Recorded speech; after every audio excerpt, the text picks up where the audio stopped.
Okay, so continuing in lesson 11, we are talking about order of operations.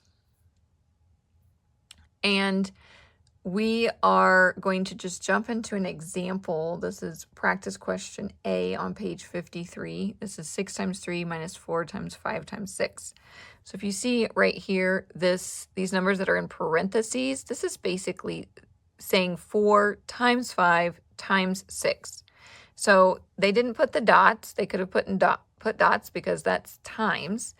But they didn't. They could have used an x, but x gets confusing when you get into algebra because a lot of times x is a variable and that's what you're trying to solve for. So to use something like 6 times 3 times x, it's going to get confusing because you don't know if that's an x or if that's actually a multiplication sign. So they found different ways to show you multiplication. They can use a dot, that means 6 times 3, and then they can use these parentheses just pushed up against another number, and that means that you're timesing them by each other. So this is basically 4 times 5 times 6. Okay? So when you are solving these, you have to multiply and divide first, and you have to work from left to right. So we're going to focus on multiplying first. So our first two terms that are multiplied are right here. That's 18. And then we've got 3 that we can just multiply together. This is 5 times 4 is 20. 20 times 6 is 120. If you are now trying to solve, all of your multiplication is gone, so all you have left is your subtraction. That's what we're going to do next from left to right. 18 minus 120 is going to be negative 102. Now remember, this is positive, this is negative. When you have two signs, you subtract. 120 minus 18 is 102.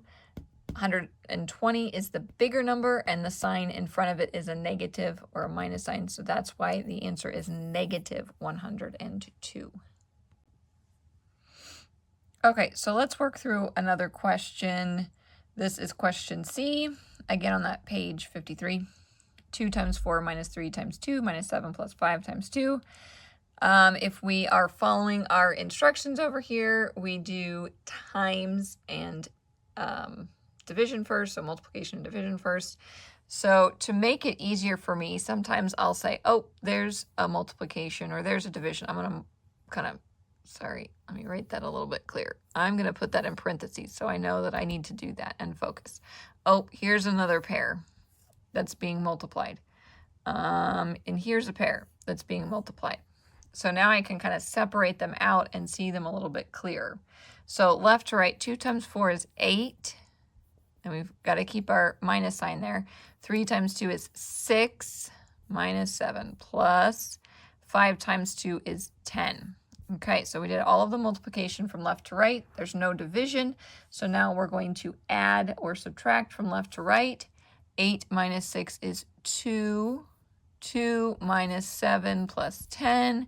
2 minus 7, that's negative 5. Remember, 7 minus 2.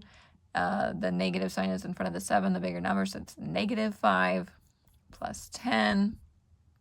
The answer should be 5. Negative 5 plus 10 is 5.